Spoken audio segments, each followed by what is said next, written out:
फिर रामचंद्र जी भरत से कहते हैं कि देखो भरत, जब घर के अंदर परिवार का एक सदस्य शांत हो जाता है तो भोजन नहीं रुचता, अपन कुछ खा नहीं सकते, दुख होता है।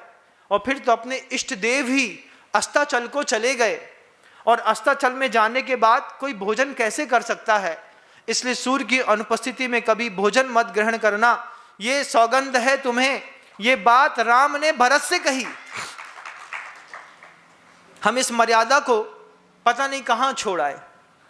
आज बड़े बड़े तीर्थ क्षेत्रों में जाते हैं, रात्रि में जब गमन करते हैं, बढ़िया माल मसाला इकट्ठा कर लेते हैं।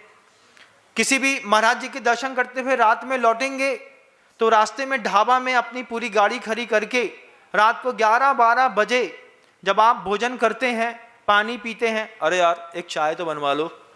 कितना अहंकार है तुम्हारे शब्दों में, पैसे को लेकर के कितनी अहंकार है। तुम्हारी साधना 2 कौड़ी की नहीं है। इतनी भी साधना नहीं है कि तुम्हारे गुरु ने सुबह 10 बजे भोजन छोड़ा था, तुम शाम को 7:30 बजे 7 बजे भोजन पानी का त्याग कर देते। जिसके वंशज हो उसका खून में कुछ अंश भी दिखाई देता है कि नहीं।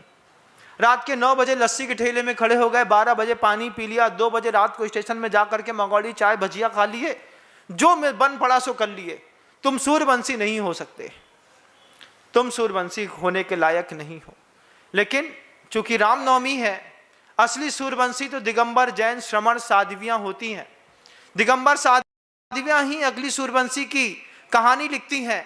दिगंबर जैन साधु कहानी लिखते हैं, जब तक सूर्य का उदय नहीं होता, अपने आंख से बिना किसी कृत्रिम प्रकाश के जब तक ये रेखाएं दिखती नहीं, सामने की 4 हाथ भूमि दिखती नहीं, कभी भी कोई सूर्यवंशी धरती पर पैर रखता नहीं। सूर्य की उपस्थिति में साधु भोजन करता है, सूर्य की उपस्थिति में सारे शुभ काम होते हैं। लेकिन आज हम सिर्फ नाम के सूर्यवंशी रह गए ना। कहते तो हैं अपने आप को सूर्यवंशी, लेकिन सूर्य की कीमत नहीं जानी। आज रामनवमी है, राम की वह सरलता मृदुता के साथ राम का सत्य शौच भी देखिएगा, राम की करुणा देखिएगा।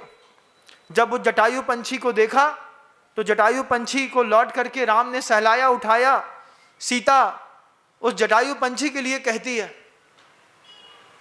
कि इसका पुत्रवत पालन करना, इसने मेरे प्राण की रक्षा करी। एक पंछी ने रावण के और सीता के गमन के वक्त में, जब रावण ने सीता का अपहरण कर लिया था, उस जटायु पंछी ने, उस गिद्ध ने, जब सीता का सील बचाने के लिए रावण से युद्ध किया तो रावण ने अपनी तलवार से दोनों पंख काट दिए। जटायु पंछी जाकर के नीचे धरती पर गिरा।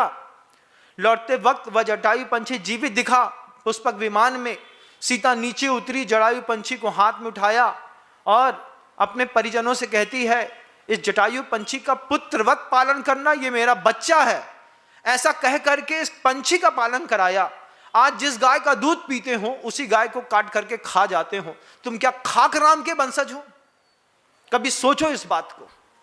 प्रत्यक्ष और परोक्ष हिंसा में जो राम के वंशज भागीदार बन रहे हैं, व्यापार करते हैं, मीट एक्सपोर्ट करते हैं, हम मांसाहारी पदार्थ को बनाते हैं।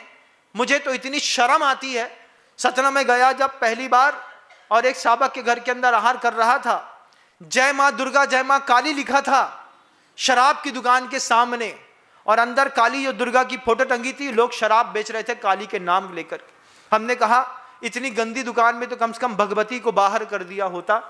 लेकिन वहां पर भी राम के नाम पर शराब बेच देते हो, राम के नाम पर गाय का मांस बेच देते हो। वो कौम कैसी कौम है जो राम का जयकारा भी लगाती है और गाय भी काटती है? ये राम के वंशज नहीं है, ये सब धोखेबाज लोग हैं। इनको राम के वंशज होने का कोई अधिकार नहीं है। इनको राम के मंदिर के अंदर प्रवेश करने का भी अधिकार